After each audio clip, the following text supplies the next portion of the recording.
نحمدہ ونصلی علی رسولہ الکریم اما بعد فاعوذ باللہ من الشیطان الرجیم بسم اللہ الرحمن الرحیم الف لام میم تلک آیات الکتاب الحکیم ھدی ورحمۃ للمحسنین الذین یقیمون الصلاة ویؤتون الزکاة وهم بالآخرۃ هم یوقنون اولئک علی ھدی من ربہم واولئک هم المفلحون صدق اللہ العظیم۔ یہ سورۃ اللقمان شروع ہو رہی ہے۔ سورۃ اللقمان یہ مکی ہے، مکی صورتوں میں سے ہے۔ اس سے پہلے تقریباً 54 صورتیں مکی جو نازل ہو چکی تھی، اور 55 نمبر پر اترنے والی صورت یہ سورۃ اللقمان ہے، اور اس میں 4 رکوع ہیں، 34 آیات ہیں۔ یہ صورت بھی جیسے مکی صورتوں کا موضوع ہوتا ہے اسی کے مطابق اس صورت کا موضوع بھی وہی ہے کہ مکی صورتوں میں مرکزی جو موضوع ہوتے ہیں وہ 3 ہی اصولی باتیں ہوتی ہیں۔ ایک تو اللہ تعالیٰ کی وحدانیت کا اقرار،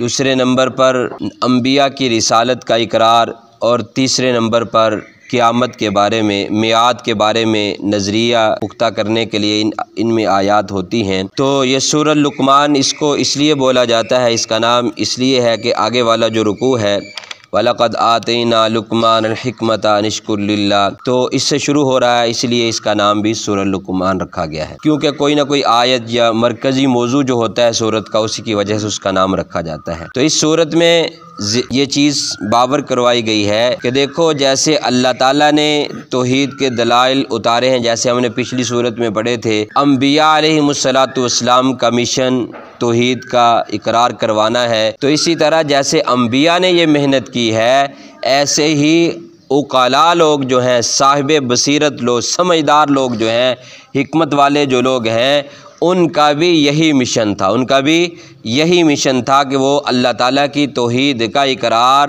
خود بھی کرتے تھے اور لوگوں کو بھی اسی کی طرف بلاتے تھے۔ اسی کے متعلق حضرت لقمان رحمۃ اللہ علیہ کا تذکرہ آئے گا کہ انہوں نے کیسے حکمت کے ساتھ، کیسے نصیحت کے ساتھ لوگوں کو اللہ تعالیٰ کی توحید کی طرف بلایا ہے۔ تو اس لیے اس سورت کا نام سورۃ لقمان ہے، اور اس کا اللہ تعالیٰ پہلے ہی جو آیت الف لام میم یہ حروف مقطعات میں سے ہے، اس کا معنی عام مفسرین اور جو راجح ہے وہ یہی کیا جاتا ہے اللہ اعلم بمرادہ بذالک، کہ اس کے معنی کو اللہ تعالیٰ ہی جانتے ہیں اس کی کیا مراد ہے اور اس کا کیا معنی ہے۔ تو حروف مقطعات کا یوں ہی معنی کیا جاتا ہے۔ آگے فرمایا تلک آیات الکتاب الحکیم، فرمایا یہ جو آیتیں ہیں یہ تو حکمت والی کتاب کی ہے، یہ آیتیں حکمت والی کتاب کی ہیں۔ یہ حکمت والی کتاب جو ہے یہ کیسی ہے؟ فرمایا ھدی ورحمۃ، یہ ہدایت بھی ہے، یہ حکمت والی جو کتاب ہے یہ ہدایت بھی ہے اور رحمت بھی ہے۔ اب یہ ہدایت، یہ رہنمائی اور یہ رحمت جو ہے یہ کن کے لیے؟ فرمایا للمحسنین، جو نیکی کرنے والے ہیں۔ ہاں، جو کام کرنے والا ہے اسی کے لیے ہدایت ہوگی نا، جو کام کرنے والا ہے اسی کے لیے بدلہ ہوگا، جو کام ہی نہ کرے اس کے لیے مزدوری کیا ہوگی، اس کا کیا بدلہ ہوگا؟ تو فرمایا جو ہدایت اور رحمت لینا چاہتے ہیں وہ کام کریں گے، جو عمل کریں گے۔ عمل کیا ہے؟ وہ نیکی والے اعمال ہیں، وہ آگے والی آیات میں آ رہے ہیں۔ تو یوں ہی سمجھیے کہ جیسے کوئی آدمی کہے کہ پانی سے پیاس بجھتی ہے، پانی سے پیاس بجھتی ہے، اور پانی بھی پڑا ہو، پانی بھی ہو، اور پانی وہ پیے نہ، تو کیا پیاس بجھ جائے گی؟ کبھی نہیں بجھے گی۔ سارا دن وہ شور مچاتا رہے پانی سے پیاس بجھتی ہے، بھائی پانی سے پیاس بجھتی ہے، پانی پیے گا نہیں تو پیاس کیسے بجھے گی؟ کھانے سے یہ بھوک ختم ہوتی ہے، کھانے سے بھوک ختم ہوتی ہے۔ یہ رٹ لگائی ہوئی ہے، کھانا کھاتا نہیں ہے، کہتا ہے بھوک لگی ہوئی ہے، اور کھانے سے بھوک ختم ہوتی ہے۔ تو جب کچھ کرے گا نہیں تو اثر کیسے ہوگا؟ تو اس لیے ہدایت اور رحمت تب ملے گی جب عمل کرے گا۔ اعمال کون سے کرنے ہیں؟ نیکی والے عمل کون سے ہیں؟ آگے والی آیت میں اللہ تعالیٰ نے فرما دیا الذین یقیمون الصلاۃ، ہاں نیکی والے عملوں میں سے ایمان لانے کے بعد جو اللہ تعالیٰ کے حقوق میں سے ہے، حقوق اللہ میں سے سب سے بڑی نیکی، سب سے بڑا عمل جو ہے اس کا پہلا تذکرہ کر دیا، وہ لوگ یقیمون الصلاۃ جو نماز قائم کرتے ہیں وہ نیکی کرنے والے ہیں، وہ نیکی کرنے والے ہیں۔ حقوق اللہ میں سے، حقوق حقوق اللہ میں سے، یعنی کہ جو اللہ تعالیٰ کے حق ہیں ان میں ایمان لانے کے بعد سب سے بڑا حق جو ہے وہ نماز کا قائم کرنا ہے، نماز پڑھنا ہے، نماز کو جماعت کے ساتھ پڑھنا ہے، نماز کو خشوع خضوع کے ساتھ پڑھنا ہے۔ تو پھر پہلا بڑی عبادت بھی یہی ہوئی ایمان کے بعد اللہ تعالیٰ کے حقوق میں سے، اور کل قیامت کے دن جو اللہ تعالیٰ کے حقوق میں سے حساب ہوگا، سب سے پہلا حساب جو ہوگا، اول ما یحاسب العبد یوم القیامت الصلاۃ، کل قیامت کے دن جس چیز کا سب سے پہلے حساب کیا جائے گا عبادات میں سے وہ نماز ہوگی، وہ نماز ہوگی۔ یوں ہی سمجھیے کل قیامت کے دن جو ہم نے امتحان دینا ہے، جو سب سے پہلا پرچہ ہوگا اللہ تعالیٰ کی عبادات میں سے وہ نماز والا پرچہ ہوگا۔ جو اس کو صحیح معنوں میں حل کر لے گا، جو اس میں پورے نمبر لے لے گا، وہ باقی چیزوں میں بھی انشاءاللہ کامیاب ہو جائے گا۔ تو اس لیے پہلے پرچے کی تیاری تو ہم کر لیں، باقی تو ساتھ ساتھ کہتے ہیں نا پیپر آنے والے ہیں یار، پہلے پرچے کی اچھی طرح تیاری کر لو، باقی چلو درمیان میں 2 دن ہوں گے پھر تیاری کر لیں گے۔ نہیں، قیامت کے دن میں تو پرچوں کے درمیان کوئی وقت تو نہیں ملے گا، لیکن پہلے پرچے کی تو ہم اس طرح تیاری کر لیں کہ جو حدیث مبارکہ میں آتا ہے، جو نماز والے حساب میں پورا اتر آیا اور وہ کامیاب ہو گیا، وہ باقی چیزوں میں بھی انشاءاللہ پورا اتر آئے گا۔ اس کی تھالٹی جو ہے، اس کی شولٹی جو ہے، یہ بات جو ہے کہ پہلے پرچے میں کامیاب ہو گئے تو باقیوں میں بھی کامیاب ہو جائیں گے، یہ تو پیارے نبی صلی اللہ علیہ وسلم نے بتلا دیا ہے۔ تو اس لیے ہم کوشش کر کے 5 وقت کی نماز خشوع خضوع کے ساتھ با جماعت مسجد میں آ کر ادا کرنے والے بن جائیں۔ تو پہلا کام جو ہے آگے فرمایا وَيُؤْتُونَ الزَّكَاةَ، اور زکوٰۃ دیتے ہیں۔ نیکی کرنے والے کون لوگ ہیں؟ اور زکوٰۃ ادا کرتے ہیں۔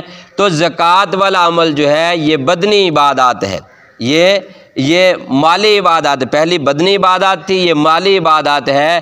یہ بھی اللہ تعالیٰ کے حقوق میں سے، اللہ تعالیٰ نے حکم دیا ہے کہ اپنے جو میں نے مال تمہیں دیا ہے اس میں سے خرچ کرو جتنا میں نے نصاب بتلایا ہے۔ تو اب اتنا خرچ کرنا جو ہے، یہ جو عبادات ہیں ان میں سب سے جو چوٹی کی عبادت ہے وہ زکوٰۃ کا ادا کرنا ہے۔ باقی نفلی صدقات ہیں، باقی جو اس سے نیچے ہیں، لیکن جو سب سے بدنی عبادات، مالی عبادات میں جو سب سے چوٹی کی عبادت ہے اس کو زکوٰۃ بولا جاتا ہے۔ تو اس لیے اس کو بھی ادا کرنا ہے۔ اور تیسرا کام جو ہے جو کرنے والا ہے، فرمایا وَهُمْ بِالْآخِرَةِ هُمْ يُوقِنُونَ، اور آخرت کے دن پر یقین رکھنا ہے۔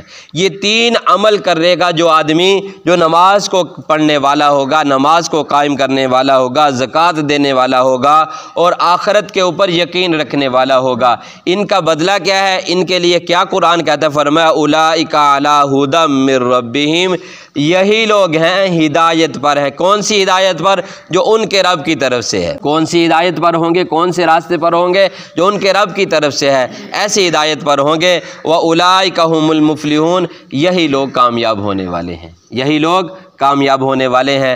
ایمان والے کی کوشش تو یہی ہے کہ وہ سیدھے راستے پر چلتا رہے اور کل قیامت کے دن اسے کامیابی مل جائے۔ تو پھر ایمان والا جو ہے یہ 3 کاموں کو خصوصی کے ساتھ کرنے والا بن جائے۔ 2 کام کرنے کے ہیں، تیسرا کام جو ہے وہ اس پر پختہ یقین رکھنا ہے کہ قیامت آنی ہے، قیامت والے دن اللہ کے سامنے پیش ہونا ہے۔ جب یہ پختہ یقین ہوگا تو باقی اعمال کرنے آسان ہو جائیں گے۔ تو اس لیے یہ جو ہدایت والی، یہ حکمت والی کتاب کی جو آیتیں ہیں، اس کا مرکز کیا ہے، اس کا مقصد کیا؟ فرمایا ھدی و رحمہ، یہ جو حکمت والی کتاب ہے اس میں ہدایت ہے، رحمت ہے ان لوگوں کے لیے جو عمل کرنے والے ہیں، جو نیکی کرنے والے ہیں۔ آگے کچھ اعمال بتلا دیے، فرمایا الذین یقیمون الصلاۃ، نیکی والے وہ لوگ ہیں، نیکی کے کام وہ ہیں جو نماز قائم کرنا ہے، زکوٰۃ ادا کرنا ہے اور آخرت کے دن پر یقین رکھنا ہے۔ جب یہ کام تم کر لو گے، پھر ہدایت جو اللہ کی طرف سے ہدایت ہے، جو اللہ کی طرف سے سیدھا راستہ ہے، اس پر اللہ تعالیٰ تمہیں چلا دیں گے اور آخرت میں تمہیں جو ہے وہ کامیابی بھی مل جائے گی۔ اللہ تعالیٰ ہم سب کو سیدھے راہ پر چلنے والا بنائے اور آخرت میں اور دنیا میں کامیابیاں عطا فرمائے۔ اللہ تعالیٰ ہم سب کا حامی و ناصر ہو۔ کل والی آیت میں آئے گا کہ دنیا کی خاطر آخرت کو کون لوگ بیچتے ہیں اور اللہ کے راستے سے روکنے والے کون ہیں۔ اللہ تعالیٰ ہم سب کا حامی و ناصر